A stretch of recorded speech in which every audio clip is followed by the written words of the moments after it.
It is 9:01 a.m. U.S. Pacific Daylight Time here in Los Angeles. And let me make sure that I retweet this. And it's Friday, September 3rd, 2021 AD. Gonna have a fun, loosey-goosey Friday show for you guys. Let me make a little bit of eye contact. But first, I have a hand-picked song from the Knights of the New Crusade.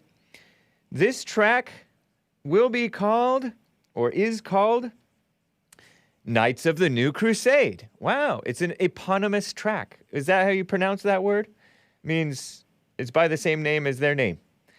And it's from the 2004 album, My God is Alive, Sorry About Yours, Songs in Praise of Our Lord God and in Condemnation of Sin. Nice, huh? But I told you guys yesterday, I detailed how they're liberals. At least the main guy. But anyway, I hope you enjoy this track. Let's get right with it. And I'll talk you through it, guys. Cover your ears. Go to mute or enjoy. Nice.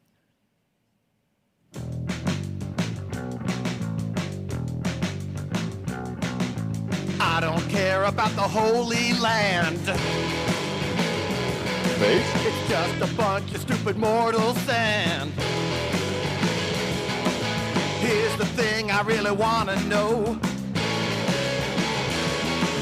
What are you gonna do with your soul?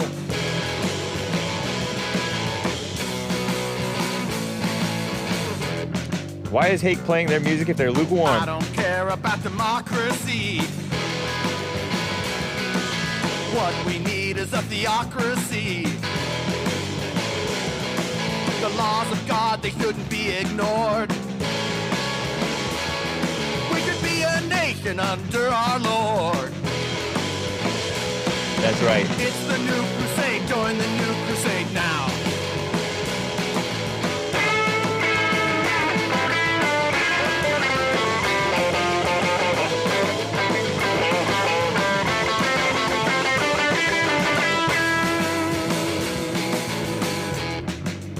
Knights of the New Crusade, boys. I feel like I want to testify and expose the secular human lie. The only thing that Jesus wants to know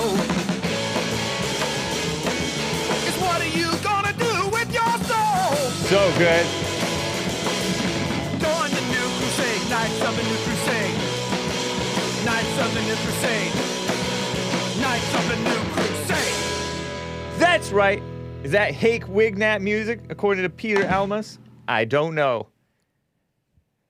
But anyway, guys, let's get right on with the show!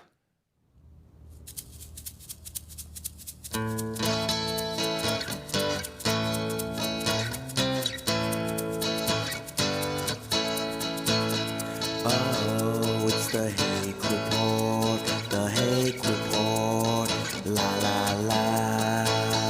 Oh, it's the Hake Report, the Hake Report, la la la. Hey guys, we're gonna be talking about that Antifa stabby transgender. Is he a transgender? Bradley Manning too, not to be confused with the Antifa guy. Racism in the military, and women hate babies. You can call in too. Hope you like it. Oh, it's the Hake Report, the Hake Report, la la la. Oh, it's the Hake Report, the Hake Report, la la la. So, how are you guys doing? I am fine. When I say so and my voice kind of cracks like that, it reminds me of Villa Raigosa, Tony Villar, the former mayor of Los Angeles, who was Hispanic, but he made himself even more Hispanic by combining his female wife's name, well, it's supposed to be a female, right? His wife's name with his name. He was Tony Villar, and then he changed his name to Antonio Villa Raigosa because he married a Raigosa. And didn't even hyphenate it. I talked about that before. Speaking of the need for men to come back. Men's History Month is over, but the need for men remains. Am I right? I think I'm right. Knights of the New Crusade is the best music band you've played thus far since you started playing music at the start of the show, says Taking Care of Business Bear. Well, thank you, man. I appreciate that. And I saw some other interesting feedback from the people. This group so far has reminded me of 3 different bands. Obscure, demented sense of scripture written to music by a white band. Lame, says Joe's mama, cooking cornbread and ham hocks. Not all old music is good. Mortal Sand, amazing. Yes, indeed, Matt. Matt the American. White boys playing 70s punk. You can tell Hake had no childhood friends. Those are masterful airplane effects. Well, thank you. You know, let me tell you guys, I will be getting to your super chats. Thank you guys for the super chats. In fact, let me just read one real quick. From Based AF, Based America First, gave a super chat on streamlabs.com/the Hake Report. Indeed, Casio watches. I'm wearing a Casio watch. Shout out to the gift giver. Appreciate that. Based AF said, happy Hake-iversary. Wishing you many successful years of Hake news, not fake news. Indeed, it is the Hake-iversary. September 3rd, 2021 marks 4 years of the Hake Report. Wow. Based AF, Based America First. Good catch, man. I didn't even notice that. I saw your super chat, and I didn't know what you were talking about. I'm like, Hake-iversary, what's that mean? And then I'm like, wait, it's September 3rd. And the very first show was Sunday, September 3rd, 2017, the Hake Report with Joel and Esteban. That's roughly the correct pronunciation of Esteban. Esteban. Something like that. Esteban.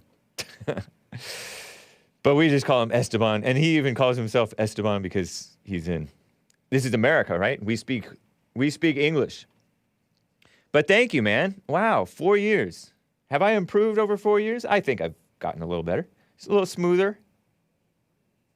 Room to grow, but come so far, right? Thank you, man. Thank you, guys. Appreciate that. You're an okay sorcerer. Happy 4 years, Hake. 4 years? 4 years? Only 11.5K subs? Well, yes. 4 more years. 4 more years, says Agent Mulder, FBI. Thank you. And that's cool. I appreciate that. I've thoroughly enjoyed it.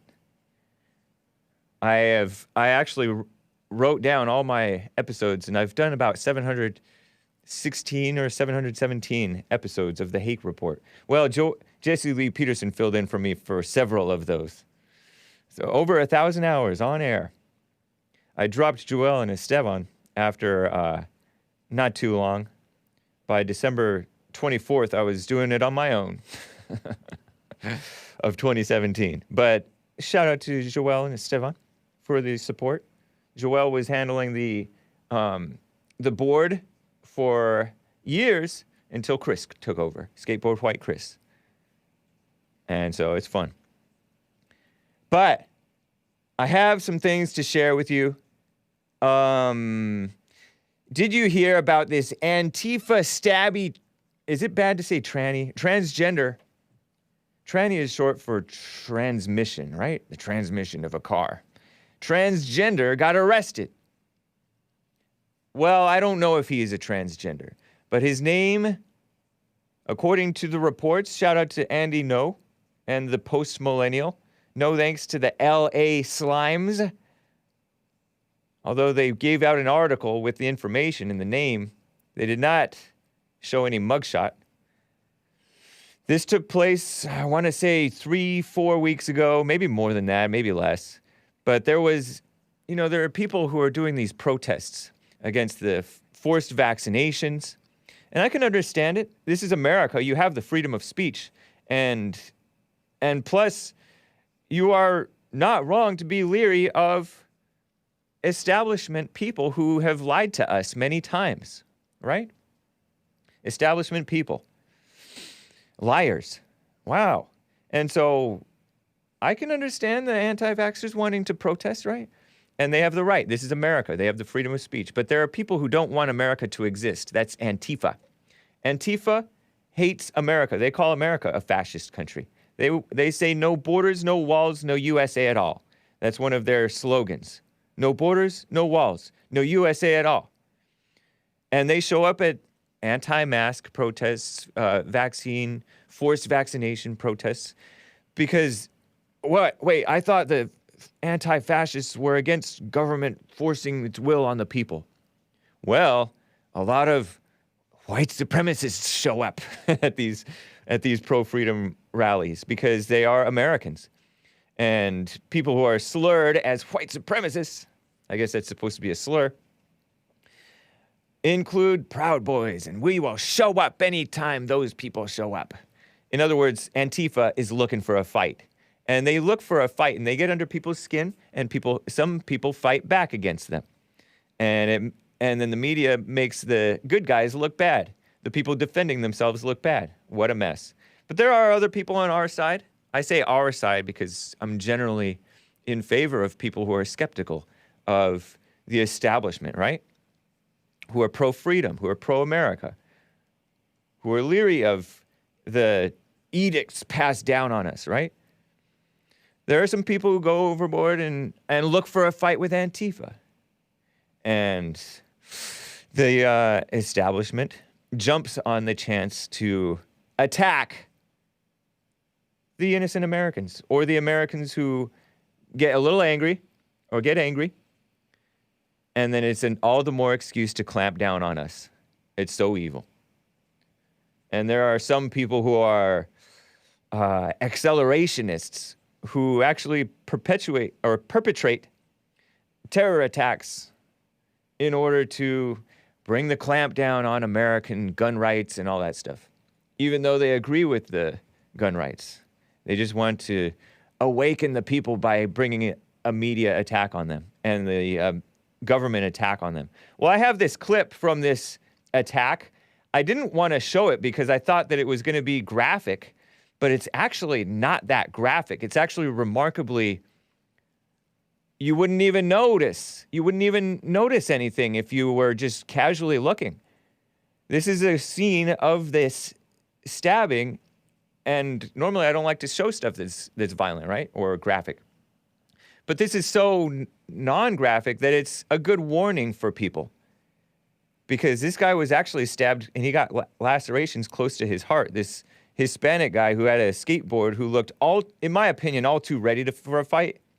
All too ready for a fight. But maybe he was defending innocent people behind him. So I can't really necessarily judge him. But some people are a little all too willing for a fight. So this is clip, I think I put the clip in the folder. Am I prepared today? 4 years in, am I prepared for my show? Clip 13. Here is a brief clip. It's in slow motion. Shared on News to Share, I think, or you'll see the watermark if you're watching the video. It's Ford Fisher's. I guess Ford Fisher acquired this video and shared it. I don't think that he was on the scene, but he might have been. Look at this Antifa stabbing. You'll see this guy dressed in black. They call it black bloc, I think. B-L-A-C-K. New word, B-L-O-C.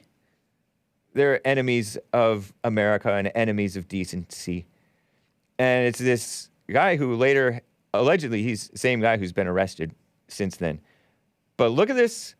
Look at this clip. I'll try to describe it. Fighting in the streets. LA, Los Angeles. Look at the guy with the blue sweatshirt and the skateboard shorts. Hat on backwards. He's amped. And there's Antifa on the left. Good guys on the right. Not all the good guys on the right are necessarily good, right? Most people are evil. Whoa, whoa, whoa. Why is he hitting the camera, man? And show that one more time, because it happens early on. You'll see, right when it starts, That's the guy on the left right there in the middle. He has a knife. You see the knife? Look closely. He covers it, but he has it. And then right now, boom, boom, got him. He looked like a little poke. Looked like a little poke. Not a very forceful stabbing. And honestly, thank God. Crazy.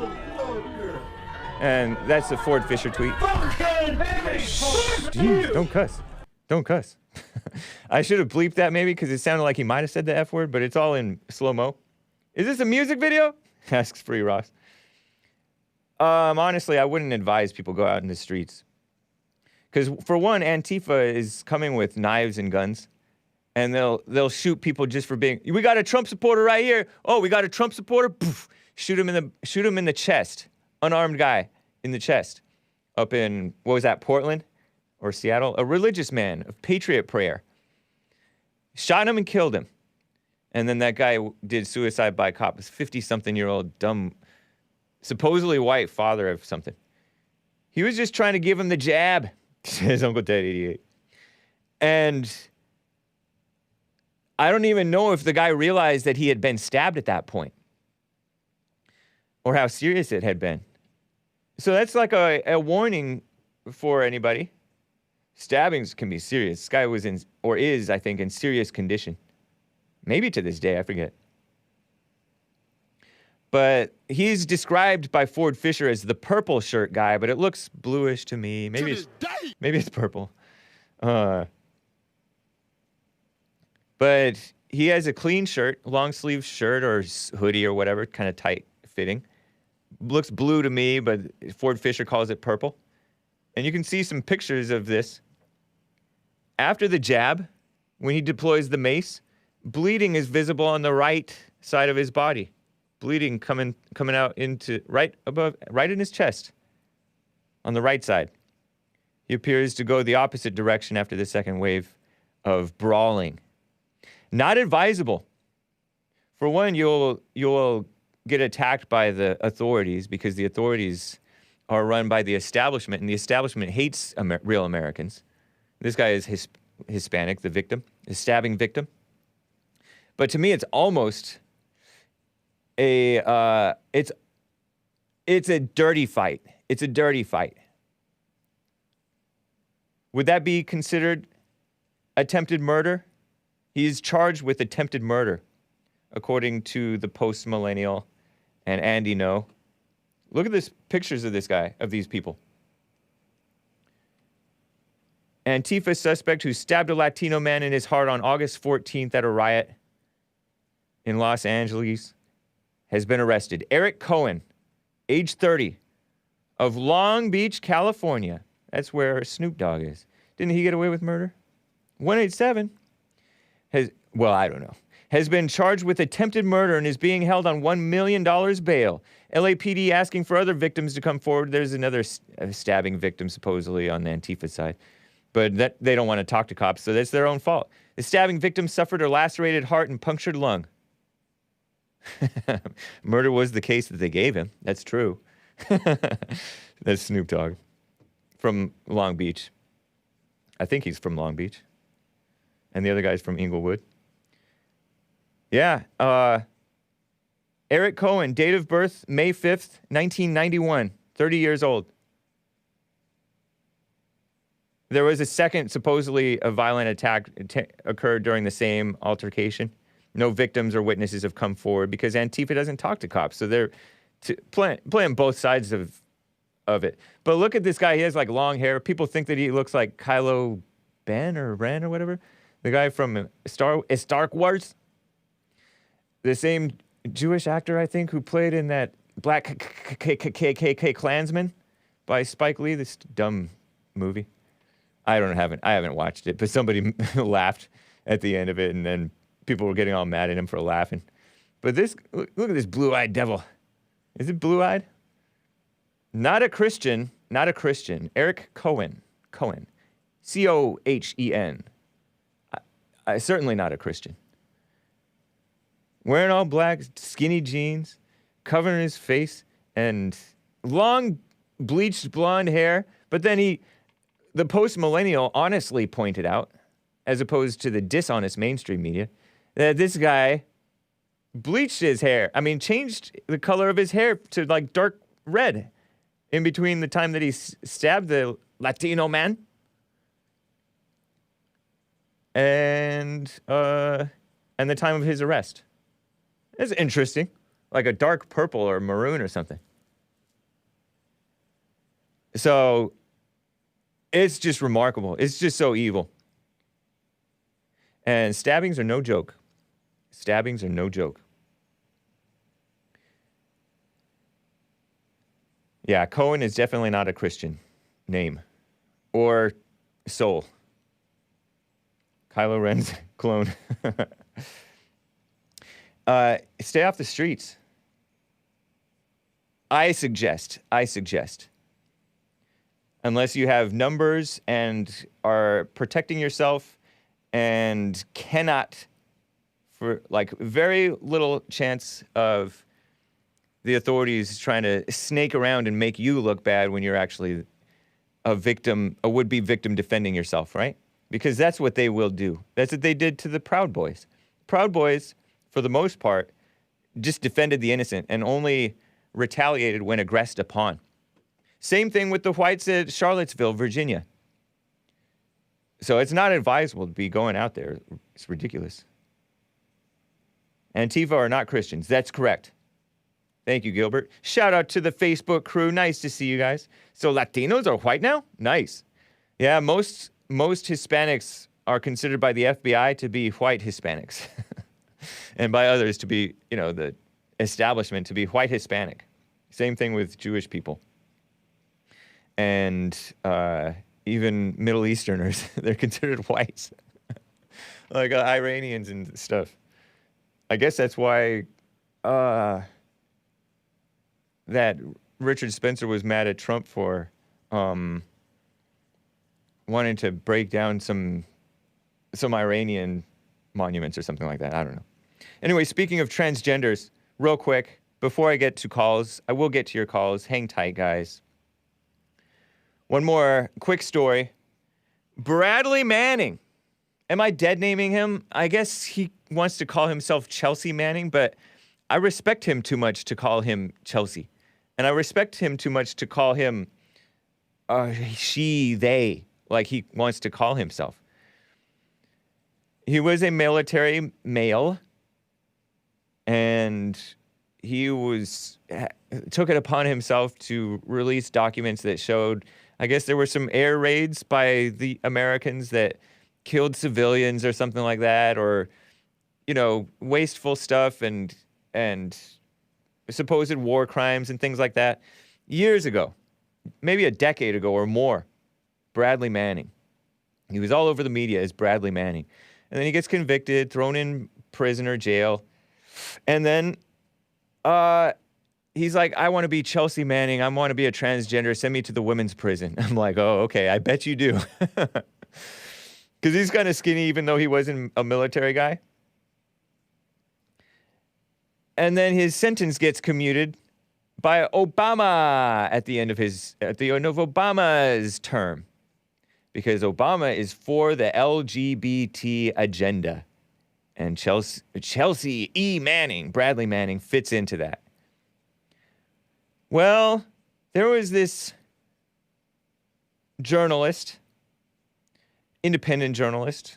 I think he founded a outlet that has since turned on him, gone establishment and turned on him. Glenn Greenwald. Glenn Greenwald helped Edward Snowden put out information years ago. Remember Edward Snowden, the NSA guy, National Security Agency or something like that? Edward Snowden exposed how to Glenn Greenwald's and his outlet that the NSA was spying on Americans without any warrant or anything. Like stalking girlfriends and boyfriends and stuff like that. And doing all kinds of unethical, which means immoral stuff. Hake loves the LGBT. Yes, you are supposed to love everybody. BLM is gay too. Very true. They are for everything evil. You're supposed to love everybody. Glenn is super legit, says Baron von Balls. Yeah, he actually too is. It's not good. He has a so-called husband down in Brazil. He's living in Brazil. Look at this. Oh, that's terrible. And this so-called husband, this is not good. And they have 2 boys. I don't know whose true sons they are. They do look mixed. Maybe this Brazilian guy whom he's so-called married to is a Brazilian black Hispanic or something like that. And these boys have little afros, and they look light-skinned, mixed Afro-Latino. But what a shame. But anyway, as far as journalism goes, he's pretty honest for a liberal. Right? Poor kids. Yeah. I will be getting to your calls, guys. Hang tight. But listen to this Bradley Manning tweet. He calls himself Chelsea Manning. I can't help but they call that dead naming. But I respect him. I respect people too much to be going along with that delusion. I can't call Bradley Manning a she like these people do, including Glenn Greenwald, by the way. He goes along with that. And AP, look at this. This is a dude, Bradley Manning. And he thinks of himself as, I forget what he thinks of himself. It's on his Twitter profile, but not good. Well, this is so female. He does have the spirit of a woman. Listen to this rant, this Twitter storm. Glenn Greenwald tweets Bradley Manning. I don't have $10,000 right now. By the way, Bradley Manning, this guy ran as Chelsea Manning for office after he was released from jail. And then I think he got thrown back into jail or something, right? I don't know. Anyway, Glenn Greenwald, I don't have $10,000 right now, but if I get it, I want to send it back to you from a donation that you once did. Apparently, Glenn Greenwald donated $10,000 for Bradley Manning, because Bradley Manning has been under fire from the establishment. I want to give it back to you. I can't deal with this anymore. I'm terrified of you and everything you do. You're greedy, unprincipled, and I'm embarrassed for ever considering you a friend. This person says on Twitter, Manning. Last night during the floods, I guess Manning is based in New York. Not based at all. House built on sand, but lives in New York. Last night during the floods, I decided I'm no longer going to be afraid of saying what's on my mind anymore. This is such a woman thing. Satan talking to him. So-called her. Or taking a stand from people that I once considered allies, which is a communist buzzword I am learning, but who have chosen to bash, harass, humiliate, intimidate, and lie to get ahead. To those he has hurt, I'm sorry. I didn't say anything. I was scared, and that's my fault. So that's Bradley Manning. And so that was trending on Twitter. Glenn Greenwald, trending on Twitter. And I saw it because another journalist who I consider American, even though he is a liberal and an atheist, but he's an independent so-called journalist. Michael Tracy, he has appeared on the Jesse Lee Peterson show a couple of times. He said he describes that as such a malicious misrepresentation. And he called it he went after Bradley Manning too, as just a backstabber. And that's a principle that I've heard from wise men, including JLP, that you don't turn on people who've helped you in the past. And you have a beef with them, talk with them in person. Don't be grandstanding.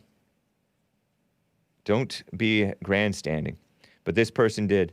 Pitiful scumbag behavior to publicly denounce someone who was your chief advocate for years and years at significant personal expense, says Michael Tracy of Bradley Manning. Just because you disagree about January 6th or Fox News or whatever other dumb issue you think justifies this kind of self-aggrandizing outburst. Yeah, right on, Michael Tracy. He's got a little bit of man in him, maybe? Screaming to get out. What a mess. Some sick, deluded, think it's the right thing to do. Reminds me of the Me Too movement. oh, after all these years, I want to do this on behalf of all of the victims and to stop them from being victimized again, even though Glenn Greenwald didn't do anything to Bradley Manning. Terrible. But yes, stabbing from the back. Yes, Jagaloon, that is correct. Stabbing from the back. Oh, that's Bradley Manning. Terrible, you guys in the chat. Terrible.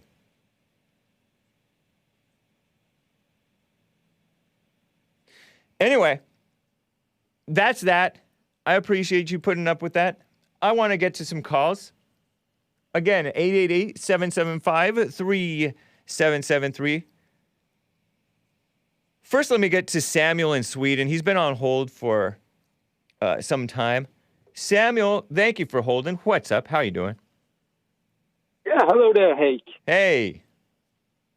Or perhaps I used to say James. Yeah. Whatever, But, just a couple of days ago, I started to think about humans or life as humans and the likeness with trees in that, we don't really choose the circumstances around how we come into life, where we, get stranded, we pretty much, put where we are by our parents and by society, before we can make any choices. Yeah. And then we have to just make the best of it. And when I look at trees, I see trees grow in every kind of situation. They grow in dry places, in wet places. They dry on cliffs. They dry, and they just try to do their best and overcome.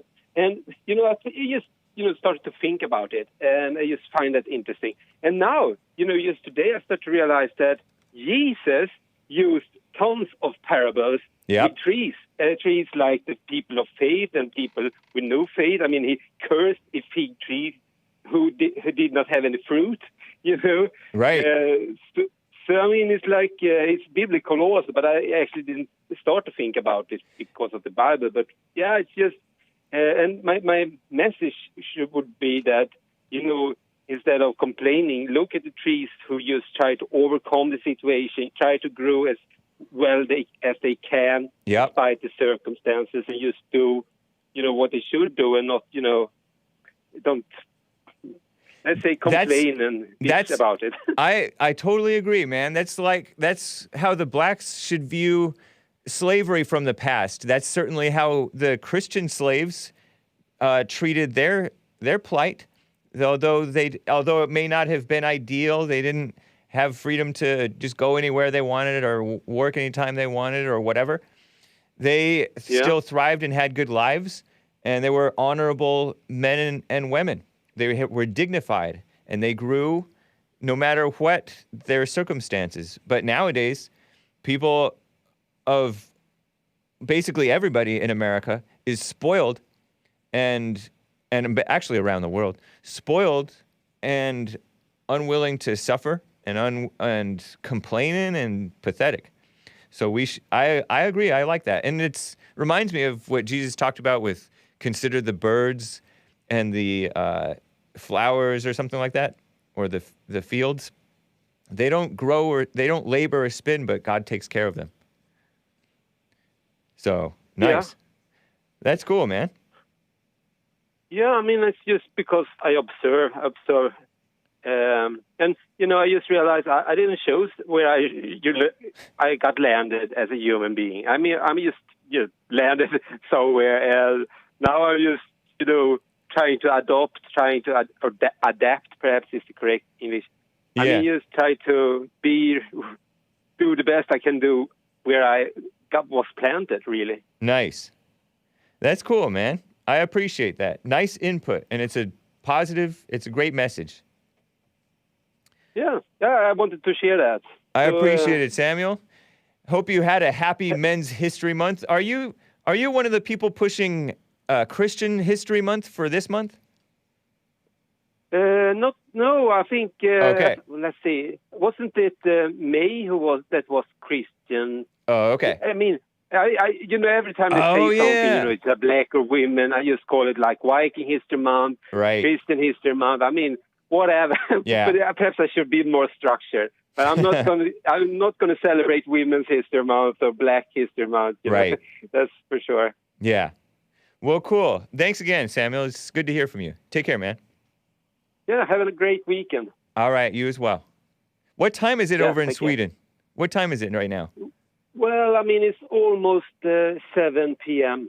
Okay, and we're approaching 10 a.m. here in Los Angeles. All right, man. Well, take care, Samuel. Appreciate you. Yeah, thanks. All right. Let me quickly get to William in California. He wants to address some recent black callers. What's up, William? How are you doing? All right. How you guys doing out there in L.A.? Fine, sir. Fine, sir. I don't want to take too much of your time, but I'm kind of, these black callers, the bitter ones. I'm just talking about the bitter ones. They're basically calling in threatening. Right. And, that's the line right there. We are getting off track of some very, very important issues. Very. Women taking over black community. They're not speaking on that. So the next time they call with this crap, you tell them, you're so black, but you blank. And I guess you can come up with a million things with that blank. Okay. I appreciate that. You're so black, but you got women running your community. Yeah. And look what they're doing. That video with the Marine Corps boot camp, that was disgusting. Oh, yeah. That was from the great Chris. Came up with a Get It Off Your Chest Friday feature, and it featured women going crazy, including this black female drill instructor who was talking about the assassination of Martin Luther King. And that has leading a march. Business. We have no business having that stuff in boot camp. Yeah, that's evil. The DI was out of line. The outfits, let's look at the outfits they had on. Yeah. Totally gay. So you guys that don't like me, I don't care because you don't pay my bills. I'm going to go ahead and throw it out there. You're so black, but you blank. And all these good white people can come up with a whole lot of things. You're so black, but you like black lesbians running your community. Yeah. Well, I appreciate it, William. It's great to hear from you, man. Take care. All right, you guys have a good weekend. All right, you too. I'm going to get to more of the calls, guys. But speaking of this fakeness going on, racism in the military, in military punishment. This is such a poorly written article, but it was shared. It was shared just this week from, how I talk about the Black Affirmative Action Secretary of Defense, Lloyd Austin. And it's affirmative action because he's black and liberal and because he's not even qualified to be the Secretary of Defense. According to the rules, whatever, I don't know who made up these rules, but they said, if to be the Secretary of Defense, the Department of Defense, the head of the Department of Defense, you have to be 7 years at least out of the military. Otherwise, you're still too close with people on the inside, and you're going to have special treatment for them, and it's not good. So I guess that's what the reasoning was. I feel like I heard that. Something along those lines. Well, the deputy so-called Secretary of Defense is a female named Kathleen Hicks. And this female wrote an article shared by John Kirby, who's the Pentagon press secretary, right? A male press secretary. Well, whatever. John Kirby. He tweeted, look at this woman. And she's a doctor, by the way. Probably like a PhD in gender studies. No, I'm kidding. But this was tweeted out the 1st of September from the Department of Deputy Secretary of Defense, Dr. Kathleen Hicks. That name is too long. This is her Twitter profile that we're looking at. Dep Sec Def at the Pentagon, defense.gov. And she tweeted, racial disparities in the military justice system have been a problem for far too long. We are committed to identifying solutions fitted to this problem with detailed attention and careful implementation. Our people deserve nothing less. And it has a picture of Navy boys. Right? Those are Navy boys? I think those look like sailors to me. And she shared this article, and John Kirby shared it too. We are working hard to fix it. And it was an article, an op-ed, opinion editorial, written and shared by this Kathleen Hicks, Deputy Secretary of Defense, Kathleen H. Hicks, in The Hill, which is a far-left mainstream outlet. Every now and then they have some decent people coming out of there. John Solomon may be decent, I'm not sure. They definitely go after him like he's decent, like he's an independent journalist. And there's a couple other people. I interviewed Sagar Enjeti, who's considers himself part of the new right, I guess. And he used to co-host a show, at least. I don't know if he still does, on The Hill TV with that Crystal Ball woman, a woman who's like my age and just a liberal. Oh, they got fired. Maybe they're too independent thinking, even though they're not very independent thinking. I mean, I like Sagar, but he's kind of a rhino. He didn't want to associate with, I don't even know if he considers himself a Republican. They criticized the wrong people. Oh yeah, they weren't pro-Israel enough or something, right? Something like that. But Sagar Enjeti, he didn't want to associate with the great Iowa congressman, former congressman from Iowa, Steve King, because he used racialized language about not grasshoppers, cockroaches. So, I mean, what a shame. What a shame. But yeah, he turns around and criticizes the DC bubble, but he's part of it. But I still like the guy. Anyway, listen to this article. It's ridiculous. And I think I've screenshotted the entire article. It's just ridiculous. This is from Kathleen Hicks. This is her writing, supposedly. Tell me if she's saying anything with this. What I just read to you said basically nothing, too. This is the article begins like this. Racial disparities in the military justice system have been a problem for far too long. Wrong. We know it, and we are going to work hard to fix it. Earlier this year, I had a number of discussions with members of Congress and key stakeholders, whatever that means, about reforms of our military justice system, to our military justice system. We have heard from service members about painful experiences that are unacceptable in the military or any justice system.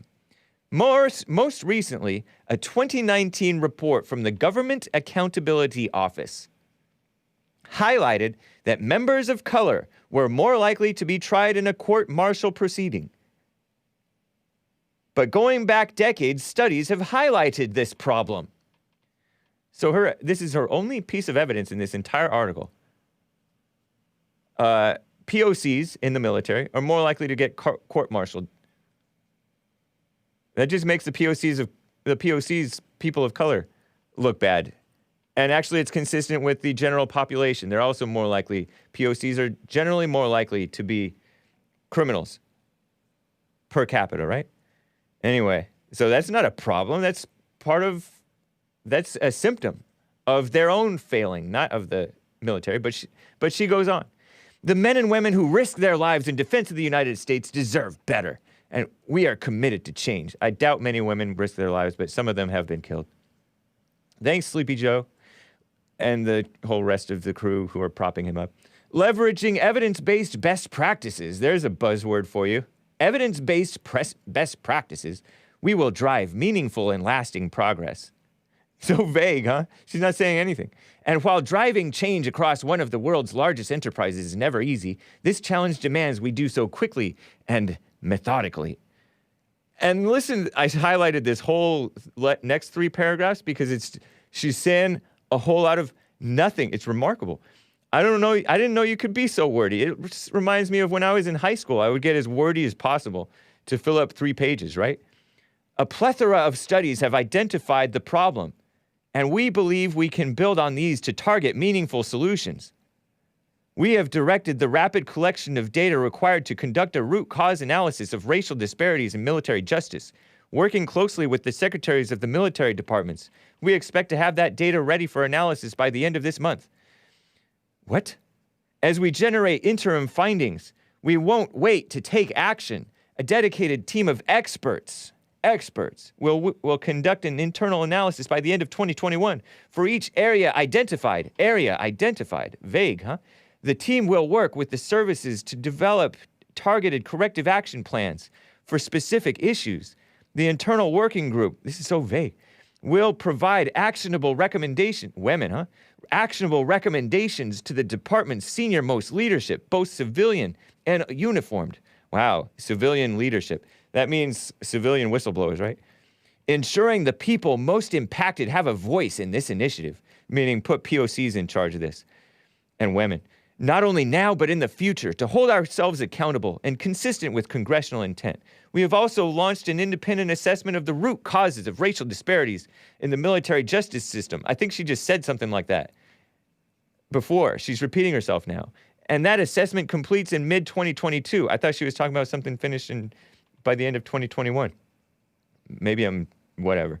We will ensure the findings and any recommendations are incorporated into our action plans. What the heck is this woman talking about? A whole lot of nothing. A whole lot of, we are SJWs and we're going to subvert the military. But I already knew that. We are committed to identifying solutions. This is our last paragraph. Fitted to this problem with detailed attention and careful implementation. Normally with an article, you will cite like more than one fact. She only gave one fact. Government Accountability Office, GAO, said that members of color are disproportionately facing court martials. That's her only fact that she's given. And now she's saying a whole bunch of gobbledygook. That will require commitment and action from all leaders in the department and at all levels, but it is way past time. Rapid action now will help us achieve sustained progress in the years to come. Our people deserve nothing less. What in the world? Was this written by one of her interns? Dr. Kathleen H. Hicks is Deputy Secretary of Defense. She previously served as Principal Deputy under Secretary of Defense for Policy under the Obama administration and was Senior Vice President Director for the International Security Program as the Center for Strategic and International Studies. Crazy. Follow her on Twitter at Dep Sec Def. Wasn't that remarkable? Is it just me or she just said a whole bunch of jargon that was just about being vague? You could have said, oh, we are having problems with the audio being too loud. And then written the same article, we're going to find targeted solutions. And the audio has been too loud for years. We're going to implement targeted solutions and get right to it and have both listeners and staff in on this problem so that everybody affected can get this problem fixed right now. It's just so vague. What in the world? So that's the competence level of this members of the Deputy Secretary of Defense. That's the second in charge of the Defense Department. And the first in charge is a black guy who's an affirmative action guy, Lloyd Austin, who hates white people and Christians in America. Sick, huh? Anyway, I just had to share that with you. It was a big mess. Whew. It was ridiculous. Forget you, Joe Biden. This is Jessica Harper. Well, I cleaned up what she said. She said something different. Anyway, Rick in Maine. I want to get to Rick in Maine. He wants to talk about the degradation of our military. What's up, Rick? How are you doing? Hello? Rick, come off of your mute. You're on mute. There we go. Okay. Sorry about that. No worries. How you doing? Doing well. How are you? Well, I'm headed home anyway. Nice.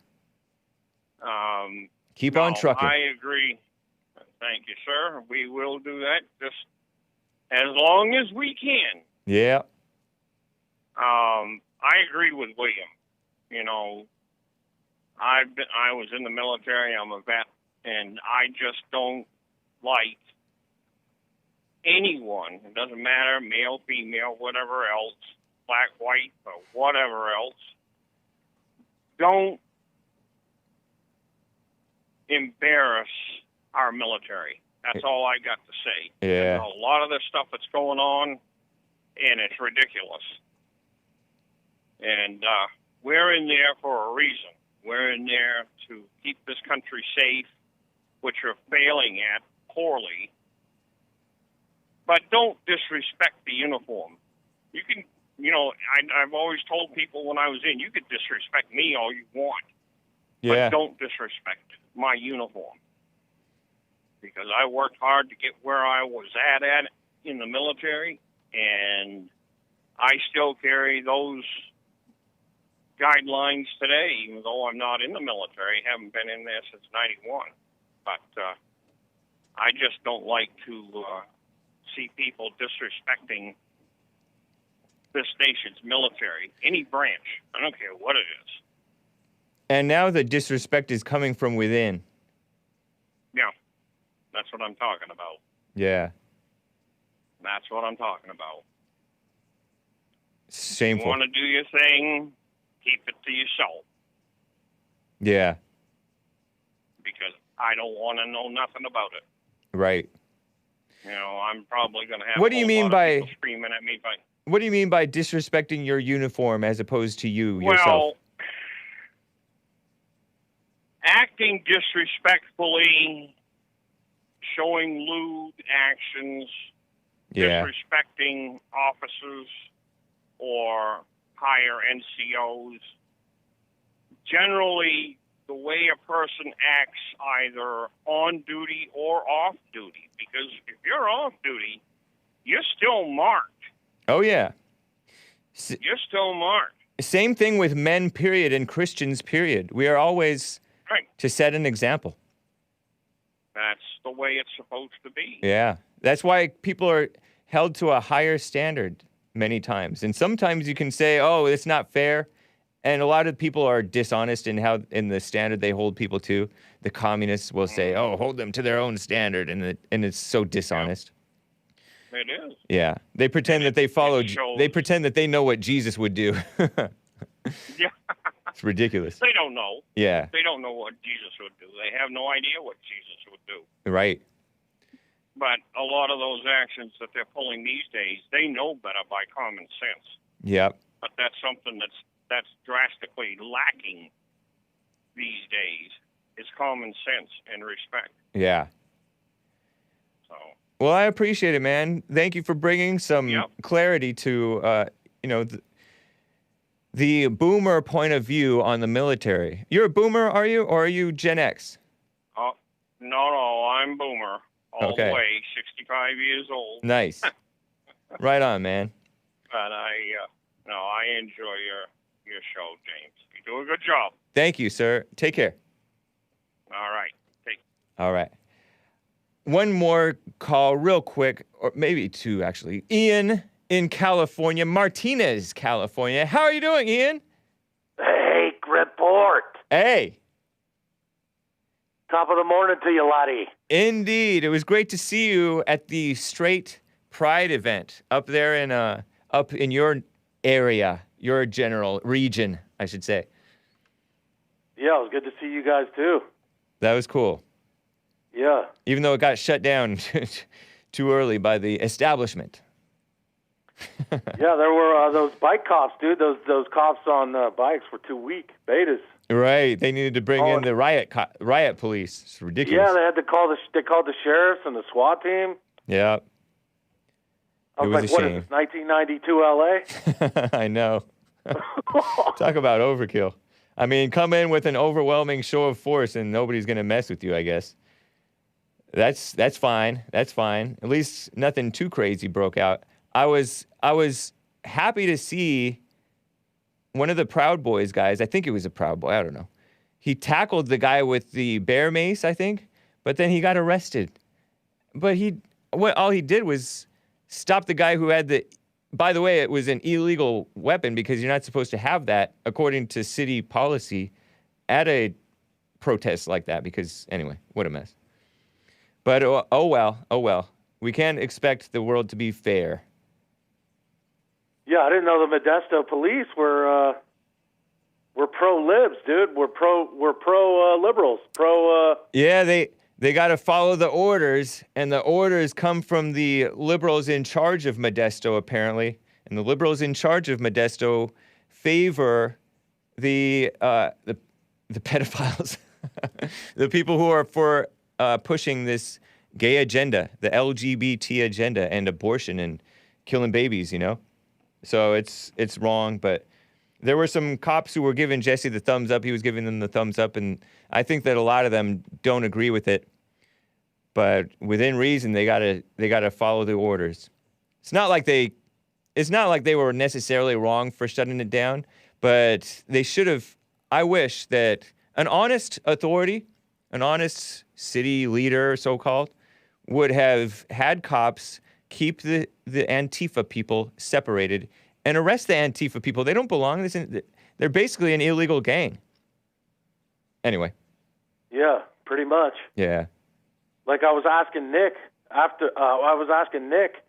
if he got it. I had a feeling that he didn't get it on video, but I asked him anyways. That before that all started, way before all that melee started, those 3 bike cops came up to me and asked me about my flagpole, and it was just a 6-foot aluminum flagpole. Wow. One of them broke out a ruler, dude, to measure it. I'm like, what? What's with the ruler? He's like, well, they got to be measured. You can't be more than 3 inches in diameter. Oh, okay. Wow, that's like, pretty. What are you talking about, big, dude. This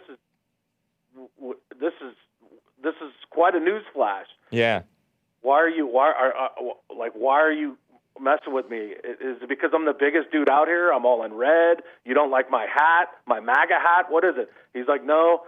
People have used, these flagpoles in fights and riots. Right, as weapons. Yeah. So did they take it? Did they confiscate it, or they left you alone? No, they asked me to put it away. Oh, okay. Because when I saw you, I didn't see you with it. So, all right. So you put it back in your car or whatever? Yeah. Okay. That's fair, I guess. I didn't feel like getting arrested that day, so I just complied. You know, they should be profiling the Antifa people, because those are the aggressors. We all know that those are the aggressors. So they should be frisking Antifa, if not outright arresting them and deporting them. They're enemies of America.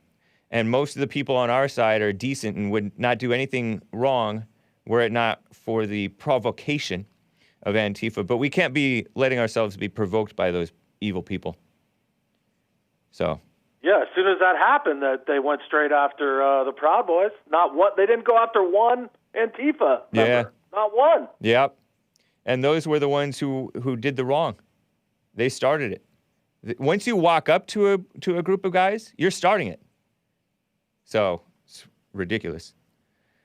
But we don't have an honest world right now. And you're right. You can't trust the cops to be on the side of what's right, because they are following orders, and they're part of they're following the orders of the enemies of America. That's why decent people need to continue to become police and become city leaders and run for office and be involved. Proud boys are fed boys, says Radulaser. Not all. Well, maybe some. I'm sure there are people who just get overamped. It's not good. Anyway, Ian, I appreciate it. You wanted to talk about the Marines, though, or the Army. That video? Yeah, that video you had to call it Marine Corps Boot Camp. That's not Marine Corps Boot Camp. That's Army basic training. Yeah. Okay. Thanks for the correction on that. Thanks for the correction on that. What's the difference? Yeah, I was hoping the Boomer Rick would help you out on that, but he probably wasn't a Marine. Right. So the difference is the Army basic training is co-ed. You have women drill sergeants. Wow. Embarrassing. And humiliating. And men drill sergeants ordering women around, women soldiers. But the Marine Corps is men it's separated. There's men's boot camp and there's women's boot camp. So the women's boot camp has all female drill instructors. Yeah. That's and the men's boot camp has all male drill instructors, like how it should be. Yeah. But the Army's not like that. It's co-ed. You got boys, you got dudes and chicks in the same boot camp. That's ridiculous. Yeah. That's why I always tell people, like kids, if they ever ask my advice, you know, to join, I say, dude, don't join the Army. Right. Wow. Don't ever join the Army. Yeah. The military has become a joke. Yeah. Well, I appreciate it, Ian. Thank you, man. Yeah. It's great to hear from you. I wish you well. Yeah, anytime. I'll talk to you again. Yeah, I hope you're able to make it down I know you've driven down all the way from Martinez to LA for men's forums before. It would be great to see you again. I know that's a trek. But anyway, it's great to see you, man. Take care. Yeah, all right. Talk to you later. All right. Guys, we are at the break. I'm going to get to Rich in Fresno next and the rest of the callers. I know you guys have been on hold for some time, but one more song from, or one of two more, from the Knights of the New Crusade. It's 10:02 a.m. here in LA right now. This track is called Jerusalem from the 2004 album My God is Alive, Sorry About Yours. Enjoy this track. It's not too long. And hang tight for the rest of hour 2. I'll be right back. And did those feet in ancient time walk upon England's mountains green? And was the holy Lamb of God on England's pleasant pastures seen? And did the countenance divine shine forth upon our clouded hills? And was Jerusalem builded here among these dark, satanic mills?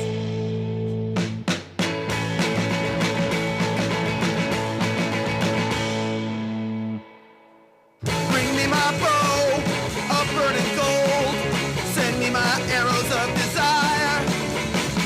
Bring me my spear, oh clouds unfold. Bring me my chariot of fire. I will not cease from metal fight, nor shall my sword sleep in my hand, till we have built Jerusalem in this green and pleasant land. Would to God that all the Lord's people were prophets. Thank you, Knights of the New Crusade, even though you are liberals. Somebody asked, why is James playing this band music if they're lukewarm? There's no such thing as a non-lukewarm musician. They're all liberals, all of them. Even King David was a liberal. Well, he had his failings anyway. I don't want to smear the name of King David too much. Jesus was the son of David, wasn't he? Wasn't he? Anyway. Thank you guys. Appreciate it. I have more stuff to cover. By the way, real quick, let me explain a little bit more about this Glenn Greenwald guy who got smeared by, silly. After Glenn Greenwald, just to go back to that story a little bit, that Bradley Manning guy who calls himself Chelsea. He calls himself fully vaccinated, network security expert, former intelligence analyst. Trans femme is what he calls himself. She, they, tweets are my own. Black trans lives matter.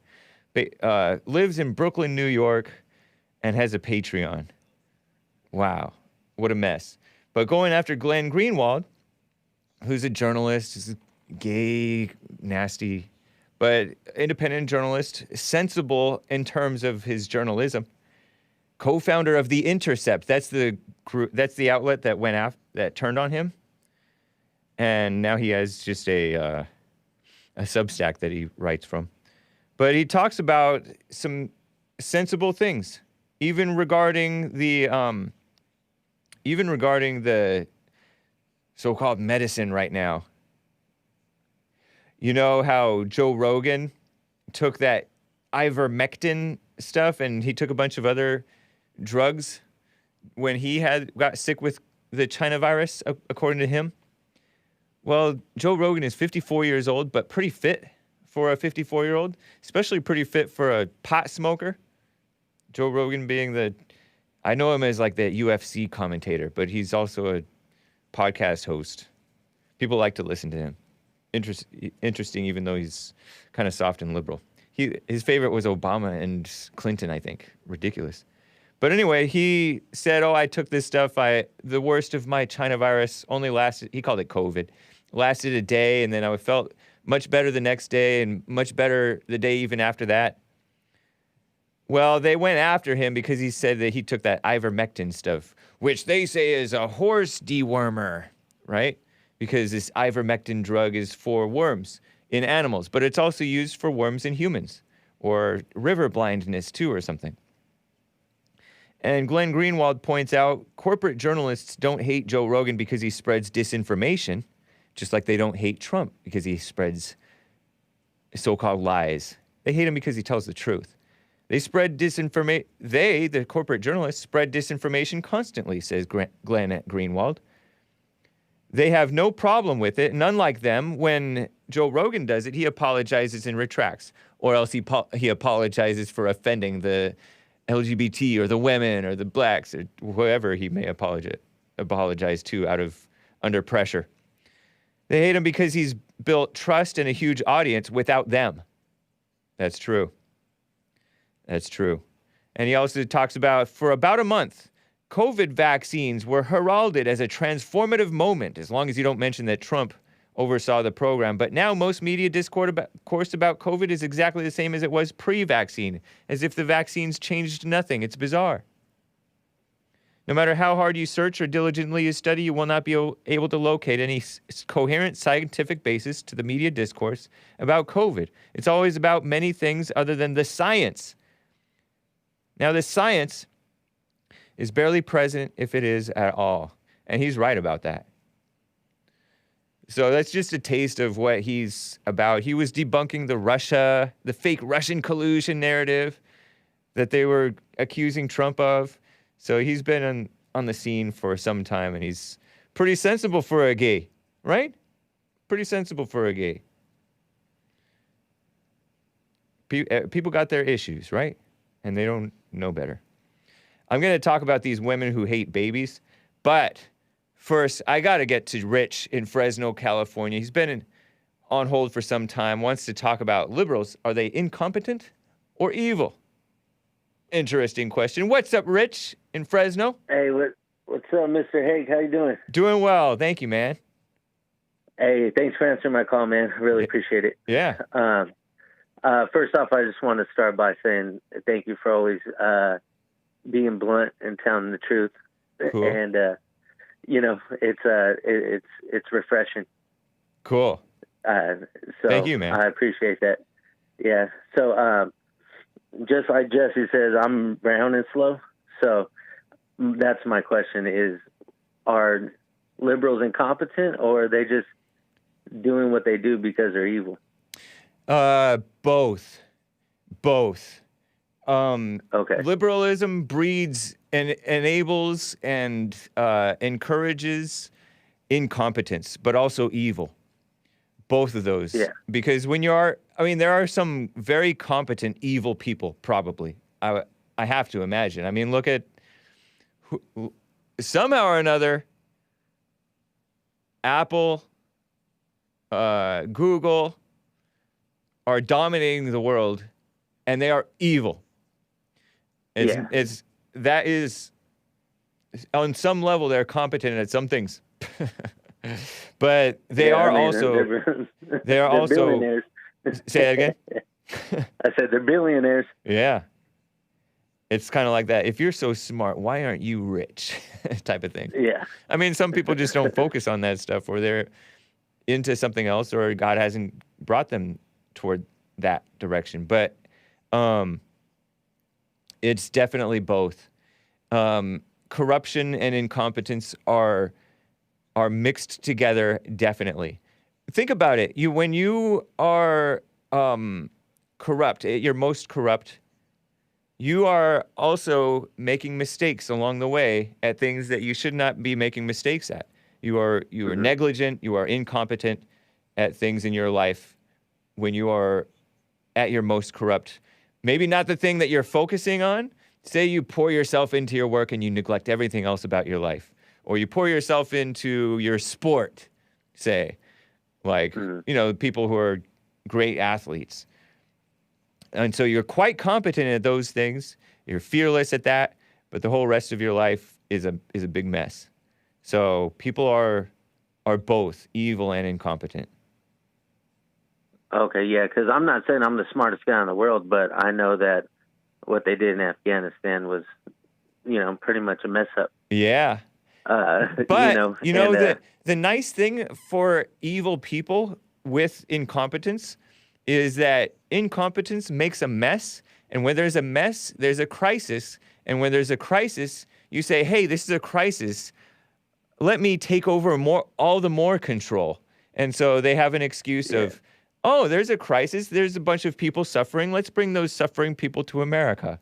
Bring more Democrat voters. So a lot of the times these things are not accidents, but sometimes they are, but it works to their favor. Kind of like all things work for evil, for those who love evil, and they love evil, so they just keep on working it.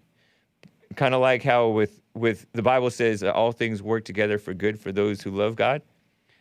All things work for evil for the people who are all evil. So, if that makes sense, I don't know if I'm making. No, it makes perfect sense. Yeah. It makes perfect sense. It makes perfect sense. It's like the reason I asked if it's incompetence or if it's just evil, because it's like I know for a fact that like this trans narrative that's going on is wrong. Yeah. I know that doing drugs and alcohol is wrong. Right. I know that not loving God is wrong. But it's like they push it and push it and push it. And now it's like it's on the pedestal for the whole entire world. And it's like we all accept it. And it's like, no, not all of us accept it. But it seems like this party, this Democratic Party, the liberals, the woke, whatever you want to call it, is like it's celebrating it. And it's like, but it's wrong. Yeah. You don't believe what you're saying. You know what I mean? Right. People are liars, and you'll notice that they don't want to answer questions. I remember asking, there was this caller who was calling into my show calling me racist, right? And he was black. And I said, well, racism doesn't exist. And then I asked him, are you racist? Because he believes racism exists. So I asked him if he's racist. And he refused to answer the question. It was so interesting. He's I don't like you. But he wouldn't answer the question. And I think if he were to answer, either he would say, no, he's not, or yes, he is, but it's fine to be racist especially if you're black. But I don't know. It's people don't want to be honest, and that's why you get long answers rather than honest answers from people. Yeah. And that's why I love listening to JLP.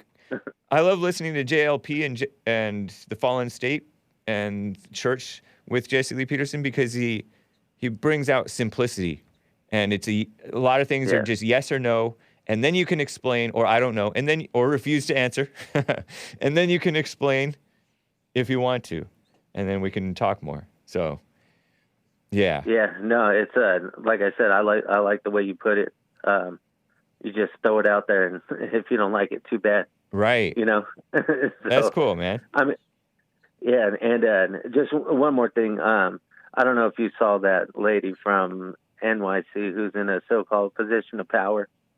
Which one? Go ahead. Oh, yeah, I forgot her name, but she wants if you're like commit a crime against somebody, to sit down with the person you harmed, and then you talk about it so you can understand where they're coming from. Oh, gosh. Yeah, it's a policy. I saw it on a Gutfeld. I'm sure you're familiar with him. And yeah. I just think that's the incompetent part. It's like, you really believe that? I don't believe that you believe that. But if you believe it, that's fine. But come on. Yeah. What a mess. I'm not gonna sit down with somebody that, harmed me. Right. So phony. So that's a women's way. They have false solutions, and honestly, they bring out the false problems. I'm going to talk about that in a few minutes. But you're so right about that. It's ridiculous. Yeah.